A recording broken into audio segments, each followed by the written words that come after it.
A friend of the mayor is arrested for drug-related charges as Mayor Ford heads to Austin, Texas for a music mission. And Humber's women's fastball is on a winning streak. Humber News starts now.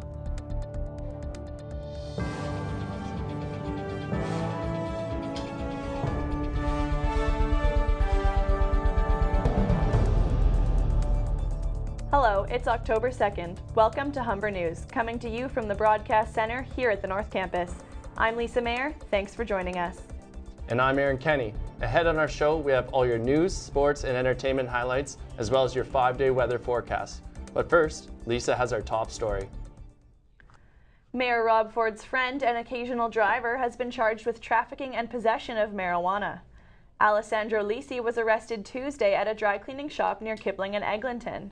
Jamshid Barami, the owner of Richview Cleaners, was also arrested.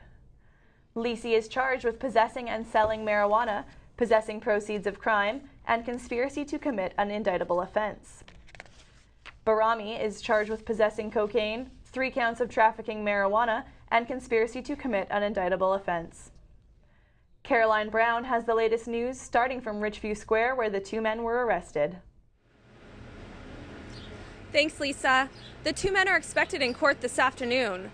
Earlier this morning, undercover police entered and searched this dry cleaning shop where Lisi and Barimi were taken into custody on Tuesday evening. A short time after the search, officers entered and searched the house on Maddle Street in Etobicoke where Lisi lives. The house is believed to be owned by his parents. According to Toronto Police, the arrests made on Tuesday evening are connected to ongoing criminal investigation. Reports say police began investigating Lisi back in May after allegations surfaced that drug dealers had tried to sell a tape showing Mayor Ford smoking crack cocaine. Mayor Ford spoke to media this afternoon in a press conference at a gas station. Frequently, 2-3 times a week. Okay. Your response? He's a friend. He's nothing. He's a good guy, and I don't throw my friends under the bus. And he's like I said, he's straight and narrow. You've never once seen the guy drink. Never seen him once do drugs. So I'm surprised. Mayor Ford is heading to the airport right now for Austin, Texas today for a 2-day music business mission. Reporting from Richview Square, I'm Caroline Brown, Humber News. Toronto police are looking for a man who was seen taking photos of children in the Queen Street East and Jones Avenue area. Police say the man was seen on Tuesday evening by people nearby. Shortly after being noticed, he packed up his camera and fled. He is described as white, 5'11" to 6'1" tall, with a medium build. The man was wearing a green shirt, beige pants, and was carrying a brown shoulder bag. A Toronto woman has pled guilty in a phony chiropractic clinic scam. 48-year-old Rowena Villanueva of North York will face sentencing in January for 16 counts of fraud. Villanueva also faces a $1.5 million lawsuit from a chain of clinics that say she has used their name in the scheme. She and her husband, Quinton Robles, scammed several investors who lost more than $500,000. Some victims lost their entire life savings.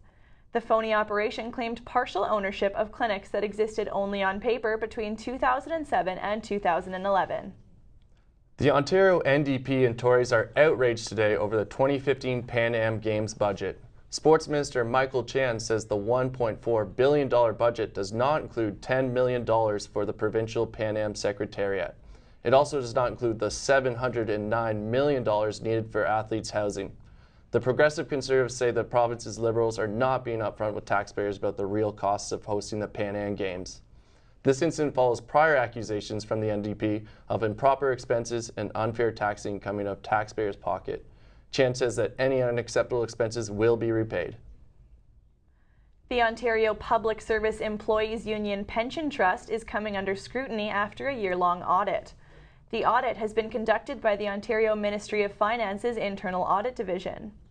The examination of the $15 billion pension revealed failures to follow rules on procurement.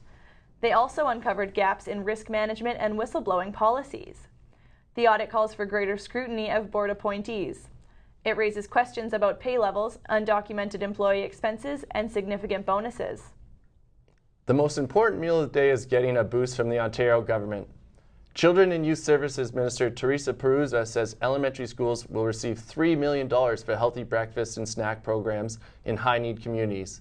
The money will help create over 200 new programs and feed over 30,000 children. The funding follows a June report by Toronto Public Health that found children who eat a nutritious breakfast are generally healthier, better behaved, and learn more. Some city councillors and staff will attend a workshop tonight about the installation of more bike lanes on Yonge Street. Cycle Toronto invited city councillors, whose wards include Yonge Street, to meet at the Northern District Public Library near Yonge and Eglinton. The bike group says new lanes could prevent overcrowding on the Yonge subway. New bike lanes could stretch from Lake Ontario to Steeles Avenue in addition to existing bike lanes between Front Street and Queens Quay. If you're looking for ways to socialize on campus, then look no further. Today is the annual Clubs Fair at Humber North Campus. Sanctioned clubs set up booths from 11 a.m. to 4 p.m. at the Student Center. Representatives from each club are providing information as well as answering any questions students may have. There's a wide range of clubs available for Humber students. They include clubs that cater to heavy metal fans, gamers, and even finance buffs. The event is free and so is registration. Students are also free to start their own club. For more information, Humber students can visit humberlife.com and fill out an application. When we come back, we'll have more news from across the country and around the world. Rachel Landry will have the sports news, and we'll have your weather forecast with Sarah Ray. You can forget your umbrellas today, but later in the week you may need them. I'll have your 5-day weather forecast after the break.